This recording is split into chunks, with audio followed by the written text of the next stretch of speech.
Like limping, walking in? What's that? Still got a limp walking in? Nah, mate, all good.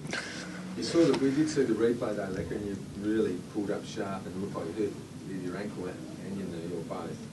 Can you tell us what happened? Yeah, I'm not overly sure exactly what happened, but yeah, just felt a little bit of a twinge, but hobbled off the ground, and once I got onto the bench, it sort of loosened up and felt a bit better, so was managed to play out the rest of the game and pulled up a little bit sore yesterday, but it's feeling really good today, so I should be fine. You had a giant ice pack I saw going.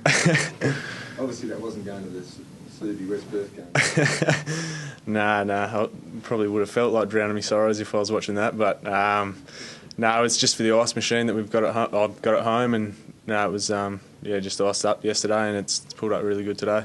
So no doubt you'll be out there on Saturday? No, I'll be fine. Train Wednesday and should be perfect. Is it the knee or the ankle? A little bit of both, but probably more so the ankle pulled up a little bit sorer. But it's no worries at all. How's your form been, do you think, the last couple of weeks? Have you been carrying an injury, or have you been fully fit, or how have you assessed your form?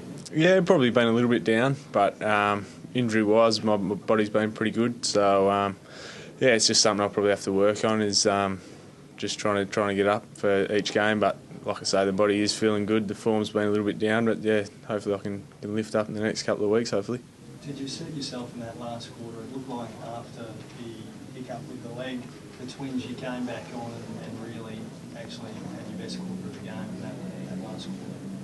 Yeah, it's probably was down for 2 or 3 quarters of the game, and just sort of had to focus on getting back to basics, I suppose, and pressure and tackling to try and get back in the game. So probably the work rate lifted a little bit in the last quarter, so that's probably why I sort of got back into the game a little bit. Has your distance kicking for goal been a little bit restricted recently at all? It was a little bit down in the last quarter with a couple of set shots I had, but I'm not too sure. It's probably just fatigue in the game on the weekend, but I couldn't tell you. Have you noticed that teams have been sitting on you even more now in the finals, that become a big focus for them, starting with Harry O'Brien and moving on? Yeah, I don't think it's just me personally. I think finals footy is closer, sort of tighter footy. I think it's probably more one-on-one, so around the ground I think everyone would probably notice that a little bit more. So it's just a matter of probably getting the work rate up even more and sort of getting used to that fast tempo of footy. How's the group feeling? Like, that must be pretty exciting to think that you're actually in a premium. Yeah, definitely. I mean, the group's really excited, really pumped for what we've done so far this year, but we're not just happy with where we're at. I think it's an exciting game for us this weekend, and if we go and attack it knowing that what sort of footy we can play, then you never know what sort of result we can get out of it. Coxie spoke about the rehab that he went through last week, everything that he tried just to make sure he was right. You take a few extra steps this week just to make sure there's nothing that will come up in the match committee. Yeah, mate, I don't think I'll be the only one. I think everyone, especially this week, will be doing all the things they can to sort of get up and make sure they're cherry ripe. It was a tough game of footy on the weekend, but I think everyone will be finding it pretty easy to get up for a prelim final this week, mate. You absolutely pumped him early last time you played, by 40 points. Does that give you the confidence that you can take him on early in the game, especially?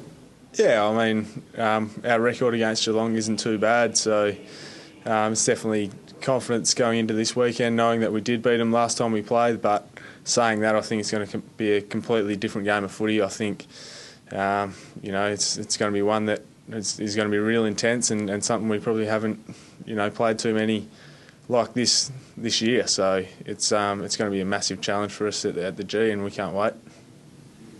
Their defence, Mark, are they still the best in the game, do you think, their defence? It's hard to put one defence against another. I think they have got a very solid, experienced back line. It's going to be a big challenge for our forward line, and not just their back line as well. I think their whole side is so experienced and are a really good side. So it's there's going to be challenges for us all around the ground, and we're looking forward to it. You must be disappointed West Perth lost, but Savanti's won another premiership. Yeah, Savanti's got up, mate. Yeah, A grade and B grade, so it's always good to hear. Makes me feel a little bit better that after hearing West Perth got knocked out. So I think it's about 14 out of 16 up there. So. And your season on a whole leading up to this point, the injury early, to get back, to have an influence and also be playing in finals, are you pretty rapt with how the year's gone after a bad start? Yeah, definitely. I mean, the first couple of weeks on the sideline, I got to watch the side, and you could definitely tell that we'd improved from last year, and it was exciting early in the year just to be able to watch the improvement in the young players and also the senior players out on the park. So to get back in amongst that group and to win as many games as we have this year is great, but it's rare that you get yourself in this position in a season. So we're looking forward to the challenge this week and having a crack. Does it surprise you how quick you came back from that injury in round one? Because you were originally slated to be missing the first half of the year. Yeah, I was pretty positive about it. I think the physios and that had sort of seen the injury and weren't too sure. They put a pretty long time frame on it, so it gave me, if it was going to pull up sore, it gave me a bit of time there. But I was always confident that I'd get back before the original time frame. And for the All-Australians announced tonight, do you think Cox and Glassy are certainty? Yeah, I think we've got a few more than that in the squad, but I think Coxie and Glassy, their years have been terrific, and also the other boys that are in the squad. So it wouldn't surprise me if they were in the team. I think they've definitely earned it. Matthew Lloyd said he reckoned that Glass should be captain of the All-Australian team. I guess he'd go along with that. What's he like as captain?